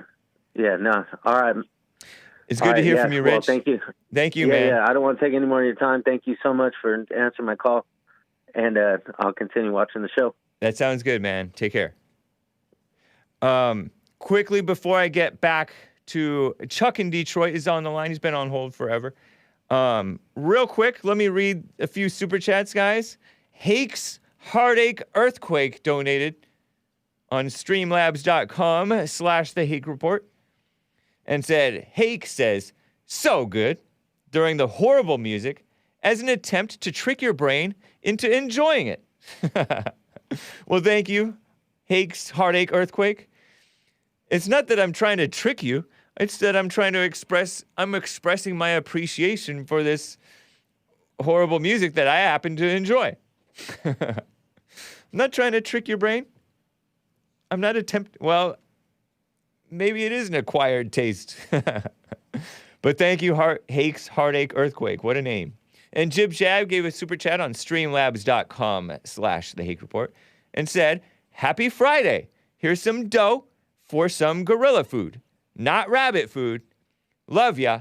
No homo. Thank you, man. Appreciate it, Jib Jab, as always. It's great to hear from you, too. Jib Jab has called in recently. Did you know that? By the way, I feel like I missed some other super chats that I wanted to get to yesterday. Oh, yeah. John from Kentucky. John from Kentucky was the black guy who was pro-abortion, and I think he's the one who didn't want to answer whether he's racist or not. But I could be wrong. Big Bump says, you mistakenly called John from Kentucky, yesterday's call, a libertarian about abortion, because this guy, he's like, I don't think we should. I personally am against abortion, but you can't tell a woman what to do or something like that. You can't tell people what to do. So I'm like, you're a dumb libertarian, cringe, a lolbertarian. Law for LOL. That's for the boomers explanation. LOL is short for laugh out loud. Libertarian, because libertarians are laughable. Anyway, it doesn't work. They're just basically liberals, cowards. But libertarians would consider abortion wrong because of the NAP, says Big Bump, non-aggression principle. That's right, you don't kill babies. Good point. So in that case, libertarians would not be dumb liberals. I appreciate that, man. By the way, great call yesterday, Lord Grimm. Big Bump said that you took the words right out of his mouth about the N-word. It's just a word. It is just a word. Very true. There might have been something else. Hold on. Oh, Bible go-to guy. Stated, Jesus was called the Son of David, which he challenged by asking if David called me his Lord, how am I his son? Oh, interesting. Jesus was teaching in the temple courts, and he asked, how is it that the teachers of the law say that the Christ is the son of David? David himself, by speaking by the Holy Spirit, declared, the Lord said to my Lord, sit at my right hand until I put your enemies under your feet. David himself calls him Lord. How then can he be his son? And the crowd listened to him with delight. Oh, okay. Thank you for the correction on that, Bible go-to guy. He's not called Bible go-to guy for nothing. Great point. Anyway, let me get to, finally, Chuck in Detroit. Been on hold forever. Detroit, Michigan, that is. He used to call himself Dr. Detroit, but we've broken that away. What's up, Chuck? No, you haven't broken that. You don't call me that, so other people do. Okay. So, but thanks for clearing that up. All right. What's up, man? Nothing much. Long How about time you? No hear from. Yeah. Oh, man, same old same, bro. I'm keeping it black as I can keep it, man. Wow. I want to ask you. Yeah, wow, yeah, that's a wild cup of coffee, ain't it, when it's black? I wanted to say the Will. Will called me out. The Wheel? Will, you sound like... Yeah, Will from California. The William. Swallower. I thought he was talking about the wheel, which we invented. That Will. The tobacco chewer. Will, if you listening, which I know you are, you sound like a burnt, extra pink white boy. That's what you sound like, fella. So I sound like. I can't say I mind that his phone is breaking up. My phone breaking up? Yeah, it's pretty bad. Well, hold on. It's because I got my earplugs in. I'm driving. Oh, never, ever call in with your ear pods or earplugs or whatever. There I go. Much better, okay, much better. I thought I was good. And let me repeat what I said there. No, we heard you. You said that Will sounds pink. It's burnt and extra pink. That's what he sounds like. Okay. Okay, and I'm gonna keep it moving. So nasty. Your boy Lord Dummy, he ain't worth talking about. But anyway, I wanted to ask you about what you think of racism. You know, you asking me? Your terminology of racism. Yes, you. Yeah. It doesn't exist. It's a phony. It's a phony idea. As JLP says, it is an illusion. Oh yeah. But let me ask you this: what isn't an illusion? What's real? What's real? God is love, and love is real. But the dead are dancing with the dead. Point? Huh? What's real about your point? What's real about your point? Referring to racism, not God. Oh, about racism? The realness is racism. The realness is it's a battle between good and evil. A lot of people are called racist when they're perfectly correct, or they're doing something right, or they're saying something true. You? What are me? What should we say about you? What should we consider you? A man. I am a man. With my sandwich sign, I'm going to walk the street saying, I am a man, like the blacks had to do, they thought. See, this is what it is. All right. You're scared. You're scared of confrontation. You show that all the time. That's why you're doing what you're doing now. You don't have an answer, do you? What are you talking about? What do I care what you think of me? I know that. I don't care what you think. We get that. We got that established a long time ago. I just asked you a question, and you didn't answer. I answered it. Talking about. I answered it. I said I am a man. That's how you should see me. Right, okay. But you're slow. All right, we'll move. You're slow. And you're into your mess. Your soul is black, and you're into keeping a black soul. Yes. Woo. Yes. Soul brother. Soul black brother. The black soul brother. Yes. Black is in dead. Black is in dead inside. Yeah. Spiritually dead. Yeah, that's okay. Shameless. As long as I ain't pink.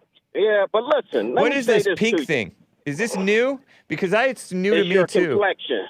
It's your color. No, I'm never white. Been new to you. Nope, I'm white. It's never been new to you. No, I'm white. I got friends. I have white friends. No. Chuck. I'm white. Who call themselves pink. Watch your mouth. Why I got to watch my mouth? Because you're calling people pink. You're calling white people pink. Are. Nope, I'm white. Okay, but let's move on let's stick to the racist conversation. You know how? So are you racist? Are you racist? You know how you get excited are you racist, when I call Chuck? You slave master? Are you racist, Chuck? You gonna run? No, I'm not. You gonna run all your life? Run from what? Just answer the questions. You didn't ask me any questions. Nah, I'm asking you now. You know how you refer? You know how you get excited whenever you hear somebody or me consider you to be a slave master? You get excited. You be like, yes. Put your hands up in the air and all that. Yeah. Huh? Should I do something different? No, keep it up, buddy. I want you to do it with all the pride in the world. Oh, because you're one of those malicious people who hates white people. No, but you are. You are. Now you're lying. You don't want to. Why are you running? You don't want to know. Why are you running? You don't want to hear. Chuck. You don't want to hear. Do you? Chuck. Why are you running? Listen. Why are you running?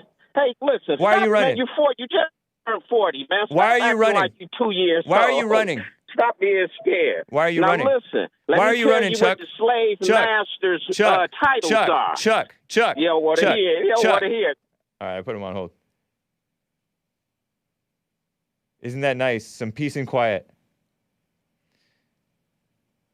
He doesn't want to admit that he hates white people. He hates white people. Let's see if he's still talking. What's the deal? How come you're running from the fact that you hate white people? Man, listen, that's your theory. That's what you No. Good. Everybody knows that you hate white people. Why are you running? That's good. Everybody know me. That's good. Hey, y'all. Hey, I hate white people. Hey. And finally, you admit it. How come you denied it? You said what? Why did you deny it? Listen, man, I know you're trying to talk around what I'm trying to get up out of you. Do you know the title? Answer my question. Why did you deny it? You gonna answer mine? No. You gonna answer mine? No. You're right. Why not? Because you're just a waste of time, honestly. Right. Well, so really, answer me. Why did you deny hating white people when you clearly do? Listen, that ain't. Do you hate black people? Answer my question.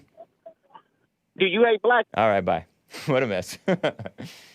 Oh my gosh.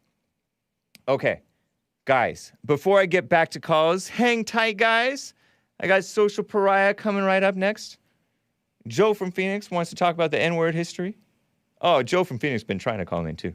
Women hate babies almost as much, actually just as much as Chuck hates whites. Chuck from Detroit. He's such a mess. Useless. You heard that stupid, evil woman on the Jesse Lee Peterson show? I think I'll play it too. Do I have this clip? Clip 11? Jen Psaki, an evil red-haired woman. And I think she dyes it to be even more red because it doesn't look natural to me. Communist. In the Biden administration, a holdover from the Obama administration. She took a question from this man, and Newsbusters' Curtis Hook tweeted this out. EWTN, it's a Catholic news outlet, Eternal Word Television Networks. Owen T. Jensen, who looks like he's a Gen X or Boomer, he asked, why does Biden support abortion when his own Catholic faith teaches abortion is morally wrong? And he asks, who's looking out for the babies, the life of the baby? And Jen Psaki says, it's a woman's right. It's a woman's body, and it's her choice. I know you've never faced those choices, nor have you ever been pregnant. Such malice toward the men, because she hates men, and she hates babies, and she hates Christians, which are also Catholics, right? So listen to this clip. She is such an evil person, so malicious, such a fill in the blank, what Jesse Lee Peterson likes to say. The B word, right? Listen to this 30-second clip, just as a refresher of how evil this woman is. Following up on the Texas law, why does the president support abortion when his own Catholic faith teaches abortion is morally wrong? Well, he believes that it's a woman's right, it's a woman's body, and it's her choice. Why does the president, who does he believe then should look out for the unborn child? He believes that it's up to a woman to make those decisions, and up to a woman to make those decisions with her doctor. I know you've never faced those choices, nor have you ever been pregnant, but for women out there who have faced those choices, this is an incredibly difficult thing. The president believes their rights should be respected. Go ahead. I think we got to move on. I think we have to move on. You've had plenty of time today. What an evil person. That was shared by MRC, Media Research Center. It's kind of a, at times, whatever. Kind of a rhino outlet, honestly. Newsbusters is their thing. They like to get clips. But that woman said it's a woman's body, it's a woman's choice. And it's such a difficult choice. And women are facing difficult choices out there. Well, let's solve that. They don't have a choice. They don't have a choice. It's not a choice to kill your baby. And it's not her body, it's the baby. It's the baby's body. What about the baby's body? Abortion reminds me of slavery, said that 11 or 15-year-old, 13-year-old white girl. Are you going to stand on the side of the little black child being flogged by the by the slave driver? Or are you going to stand on the side of the baby being mutilated by the abortion doctor and the woman? They act as if pregnancy can't be prevented, says Danielle. Yeah. And even her own body is not her own body. It's not her body. It belongs to her husband, and it belongs to God. So it's not yours to do with as you please, and the baby's life is not yours to snuff out. But the females say, I decide who lives or dies. And by that logic, you know, we are taught in school that Germany, the nation of Germany, did not have a right to do what the nation of Germany wanted to do with some of its people. Didn't they do a purge? Didn't they do a form of like an abort these people? That's what I heard. It's Germany's country. It's Germany's choice. And I hear that they killed 6 million or 10 million people, right? Well, 60 million, 62 million babies murdered, innocent babies, that is, killed. And so Jen Psaki is evil. I said it was Germany's country and it was Germany's choice, and this person named Ian or something said an abortion is a woman's choice. And I say, and the Holocaust was Germany's choice. By your logic, you support the Holocaust upon the unborn child. Based? Flogged. She's such a good writer. Yeah. What's up, Reprobata? Nice to see you, man. And so there's these evil people. You know, this whole thing came up because Sleepy Joe had to open his big dumb mouth and talk about, oh, Texas is violating Roe v. Wade. Roe v. Wade is the ridiculous Supreme Court decision, which is a total misnomer. Nothing supreme or just about that court. Well, there is this black female, evil black female attorney. Is this all redundant? Lawyer/liar from Texas, Akila Basie, who's responding to this Texas law that says if you can detect a heartbeat, you can't get an abortion. And you can detect a heartbeat at 6 weeks. Before 8 weeks, which is when many women find out they're pregnant, right? Anyone in Harris County, says Akila Basie, B-A-C-Y. This is a tweet that I came across. Who is sued under the laws of Texas, enacted under SB 8, because with this new law, if you commit an abortion, you and your accomplices, those who help you get this abortion, can be sued by anybody in America. 10 grand and more. Well, this Akila Basie, black female attorney, says, I'll represent you pro bono. Abortion is healthcare, says this evil woman. Killing the baby is healthcare. Okay. In what world? In the evil woman's mindless world. They don't even have logic. And even more importantly, it's no one else's business. Oh, yeah, Germany, what Germany did is no one else's business. Hypocrites. You are an awesome soul, says the spoonful of truth. What is the burden of proof they need? Their word against the woman? Is this going to turn into a modern day version of the Salem witch trials?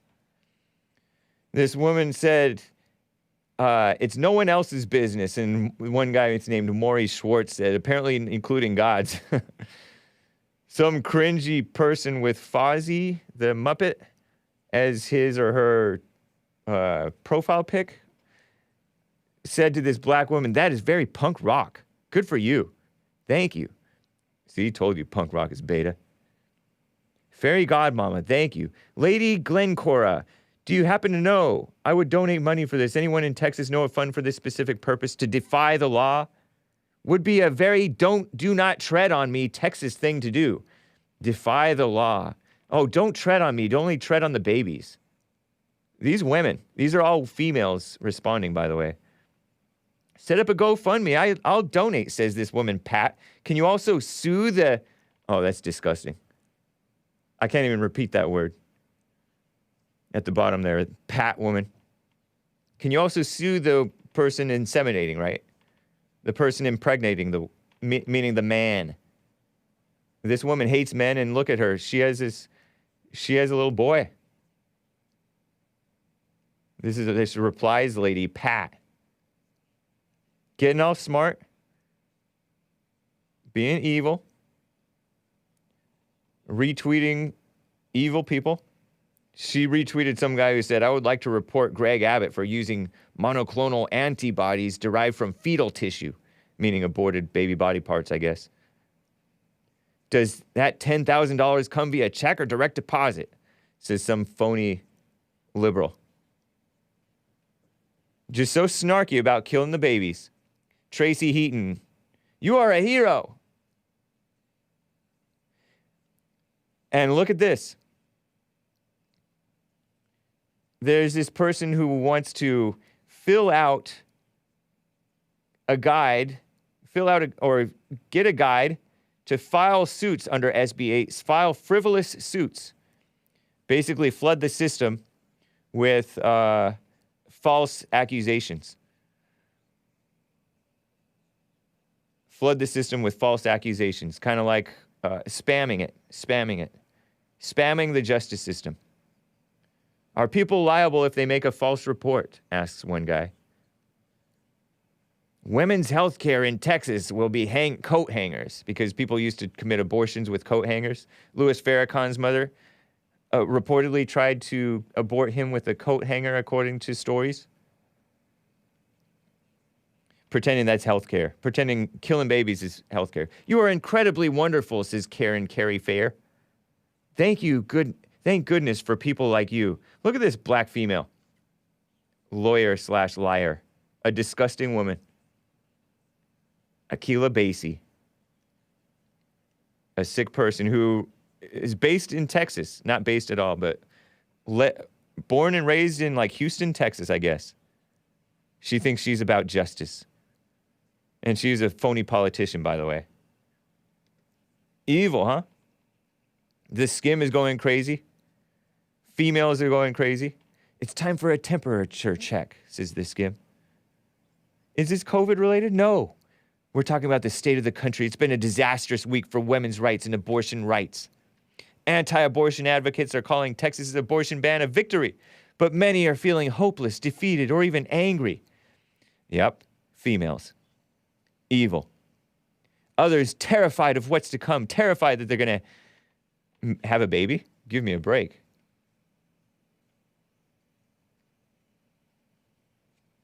Anyway, they're talking about just the different ways that they're going to fight it.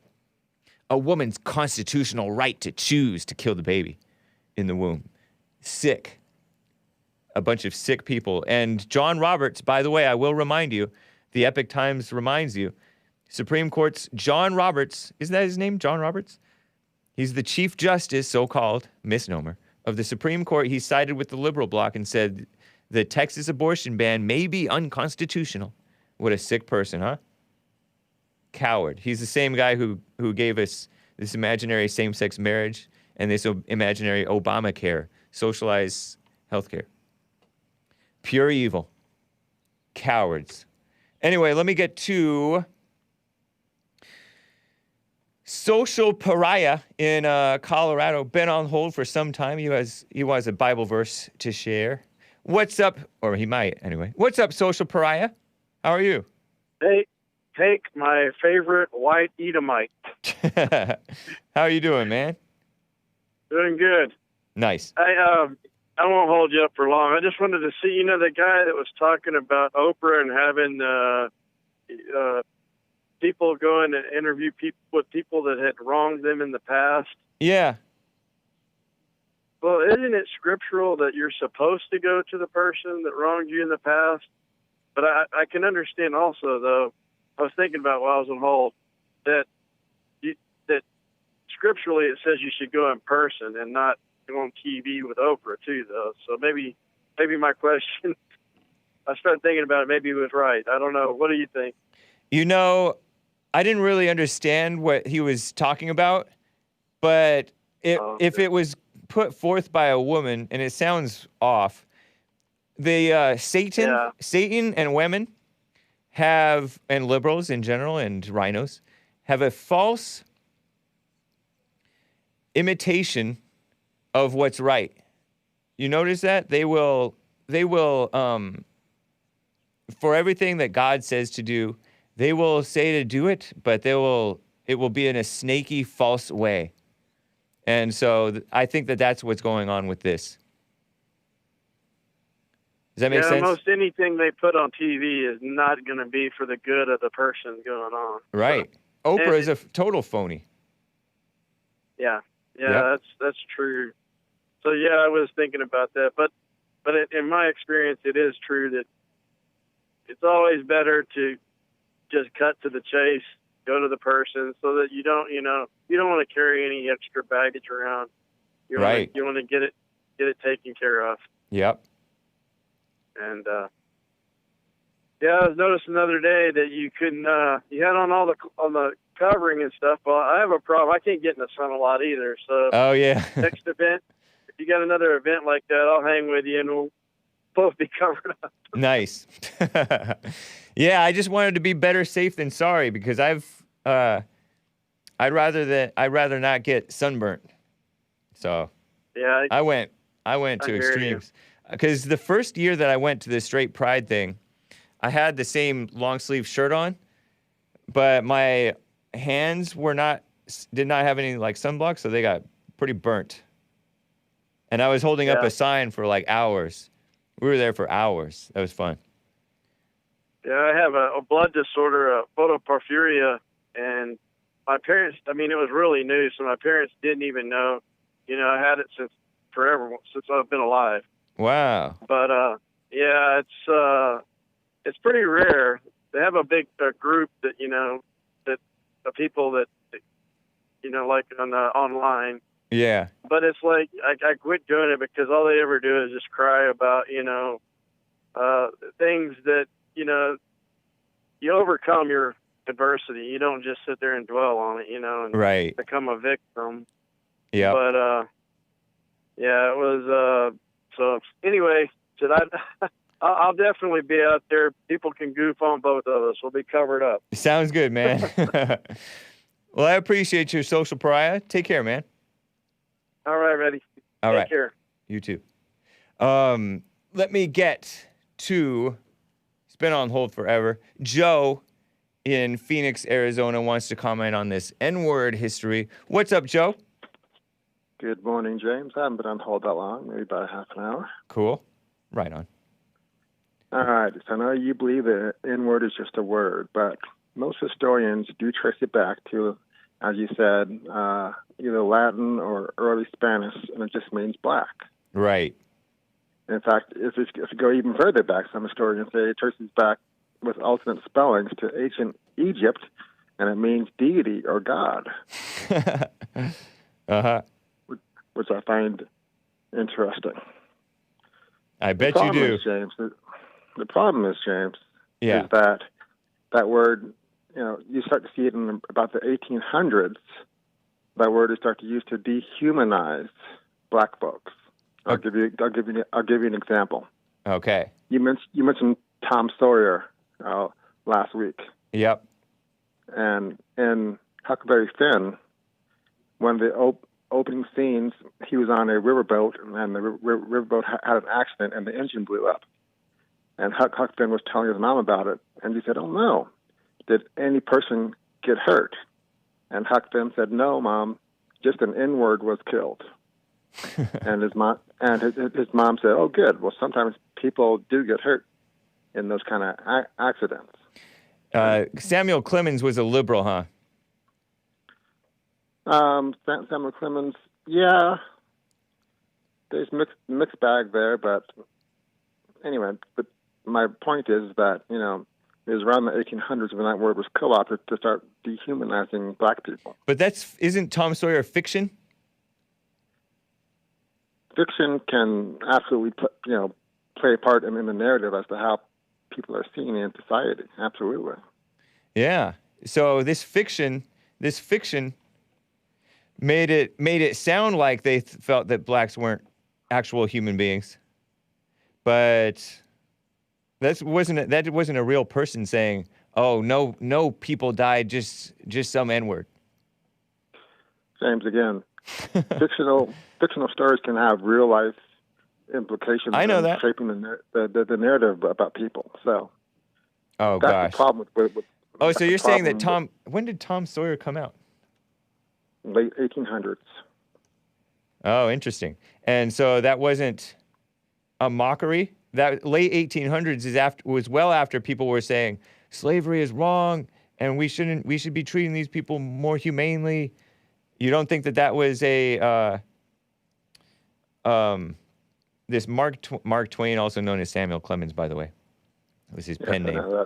And Mark Twain was his pen name. Do you know where Mark Twain comes from? I forget.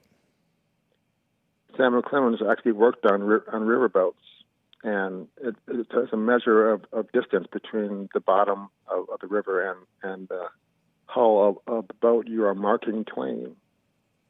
Okay, it sounded like something like that. And so you think that Mark Twain, also known as Samuel Clemens, wanted to propagandize blacks as being less than human? I think he was probably a man of his time, a man of his era.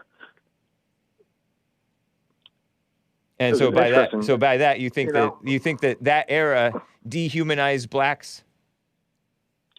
Sure. There's Richard Pryor once told a story about how he used to use the N-word a lot. In fact, he named some of his albums using the N-word.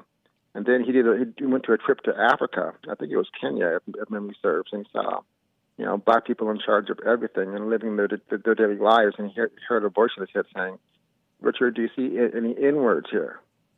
And he said no. And from that moment on, he stopped using that word in his comedy. Interesting. Yeah. Richard Pryor was a mess. His personal life was a big mess, yeah. Yeah. But you didn't really prove that they dehumanized them. You brought up this example of Tom Sawyer or Huck Finn or one of those guys talking flippantly about a black getting killed, but you didn't really say how they used the N-word to dehumanize people. Well, James, literally in that example, no people were killed, just an N-word. Right. That is literally dehumanizing black people. But that's not using the N-word to dehumanize black people. Well, we'll disagree on that. I think you get my point there. It's just like what Hitler did to the Jews. The first thing he did was depict them as rats and a plague and all these other things to dehumanize them so that their mistreatment and murder was more palatable to the general population. Would you call the term Nazi and racist and January 6th rioter dehumanizing so that we can keep them in justify the killing of the unjustified killing of Ashley Babbitt and justify the unjust, unlawful, indefinite jailing of these January 6th mostly peaceful protesters? Would you call that dehumanizing to call people Nazis? Well, I think you're conflating issues here, but I would not call just any random white person a Nazi. I know, but how about a Trump supporter white person? No, of course not. I have friends. So would it be dehumanizing when they call them Nazis? I think if someone was trying to dismiss a white Trump voter as a Nazi, then yeah, that is absolutely wrong. And trying to, just dismiss their opinions and views and all that and minimize them, and that's wrong. Because there's stuff going on today that is actually like real life evil happening, and all of this N-word stuff is historians are liberals. They are a lot of historians are liberals, and they're intellectuals, and they're not honest people. Wow. It's just like we're not going to agree on that. But it's not up for agreement or disagreement. It's a fact. We all know that journalists are utter dishonest liberals for the most part. It's very rare to find an honest journalist, and historians no different. Criminologists, same thing. Did you know that? No, I don't know that. Oh yeah, criminologists are off the deep end. You're absolutely absolutely generalizing there. But the point is, James, is that I really hate to agree with a certain caller out of D.C., but I don't use the N-word. I don't associate with anyone who uses the N-word, and I don't like it when black folks use the N-word. It's not something that you can reclaim back. It's a hateful word, it's a stupid word. It's not necessarily a hateful word. A word is not necessarily hateful. It's maybe used in a way, the person saying it may or may not be hateful. Well, I agree it's not an appropriate word to repeat in polite company, let's say, always. Well, but it's not a hateful. Don't be falling into this hate speech notion. I know you fall for it. I know you're kind of a communist, even though you may not realize it. I know. You're welcome to your opinion, flawed as it is. Well, I mean, you celebrate the tearing down as nice a guy as you are, and you try to be decent, and I respect that. You celebrate the deplatforming of Jesse Lee Peterson, and you justify, because he's hateful. But you're honestly the one who's hateful. Well, we're not going to agree on that. The last thing I'll say is that, the N-word was quite often the last word folks who were lynched heard. And to this day. They were lynched. So. And to this day. To this day. Blacks killing blacks saying N-word. And way more blacks have been killed by other blacks to this day than have been lynched. You know we've been fighting 400 and still fighting to this day. Because those lynchings, many of them were in response to many of them probably false accusations, I would assume. Rape, murder, theft. Huh? Sure. Yeah. I'm glad you added that to it. But, James, I'll say it again. You and I really are not that far off. You make assumptions about me that just are not true. And you, us. Well, I'm sure you see it that way. Well, Joe, you snake. you friendly snake. Yeah, okay. It's nice to talk with you. Have a nice weekend, and I wish you well. And I hope that things are going well for you health-wise and all that. You too, James. Take care. All right, bye. Man. Louis in Idaho. I got to get to Louis before I get to Louis in Idaho. Hang on, Louis. Hang on, man. Hang on. I got to get to a super chat. Super chat from streamlabs.com/The Hake Report. Hake's Heartache Milkshake. What a name. Says, who's worse, Chuck or Tony? You can only pick one. Both are difficult to tolerate together.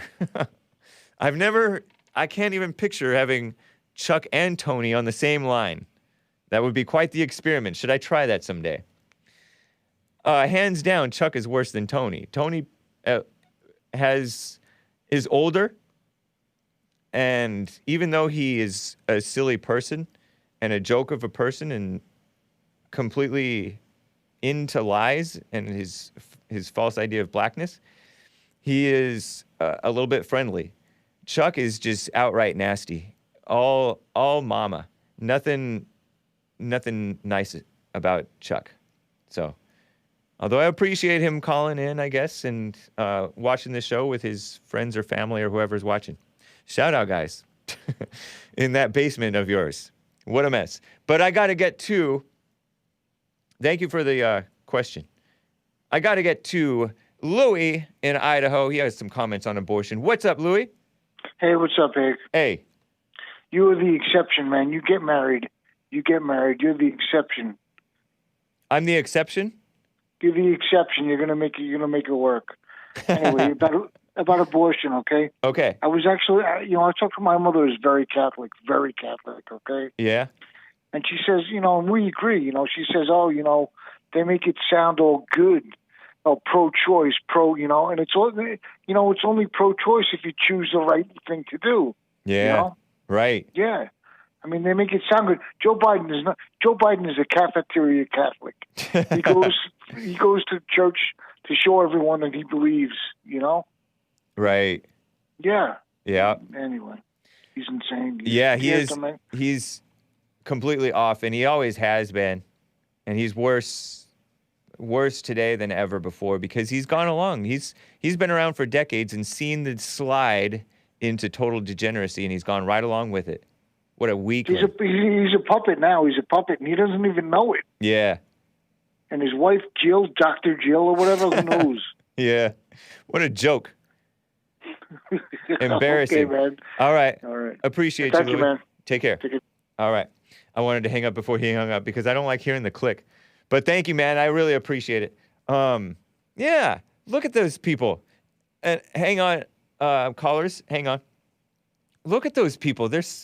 Think about the top so-called Democrats in the country. Sleepy Joe, Cackling Kamala, Nervous Nancy. Those are the 3 top so-called Democrats, people, period, in the country. We're headed by snakes. And some of the most disgusting, embarrassing jokes of snakes. Can you think of 3 sillier people? Maybe you can. But they're up there in the range of total jokes of people. Give me a break. Let me get to Rick in Hampton, Virginia. Rick, thank you for holding, man. What's up?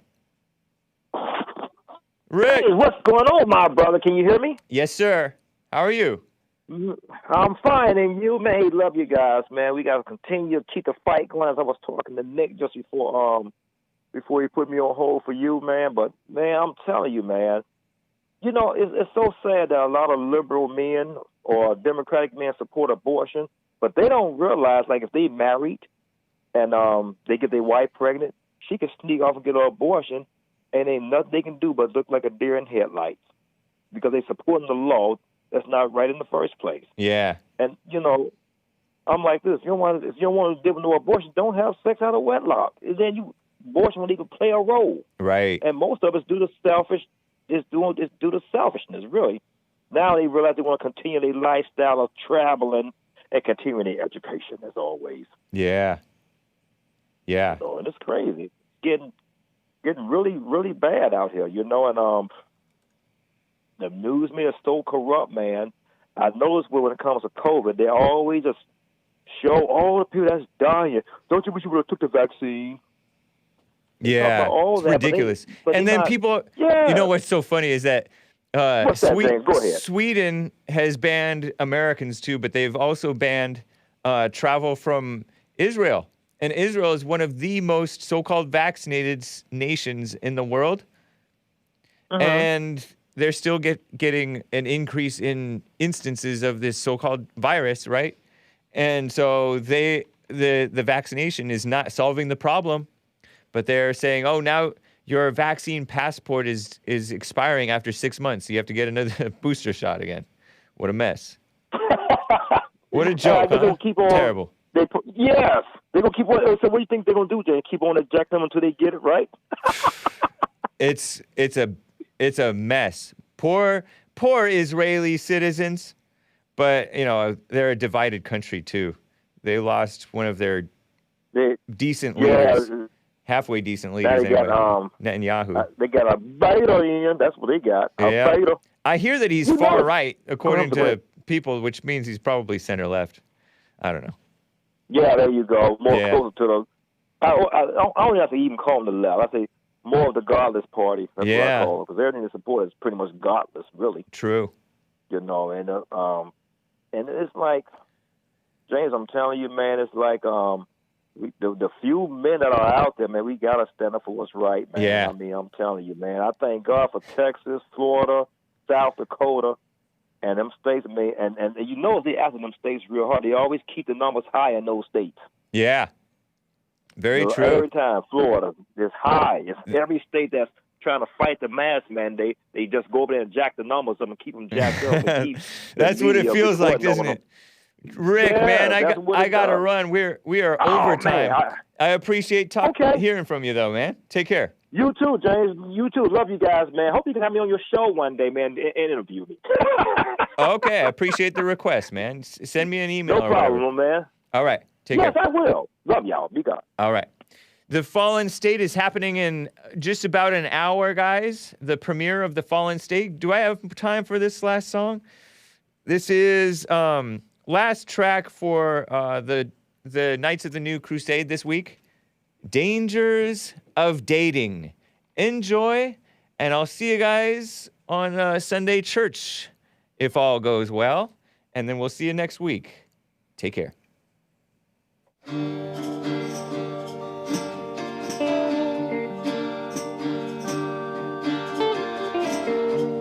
So many girls I meet are in danger.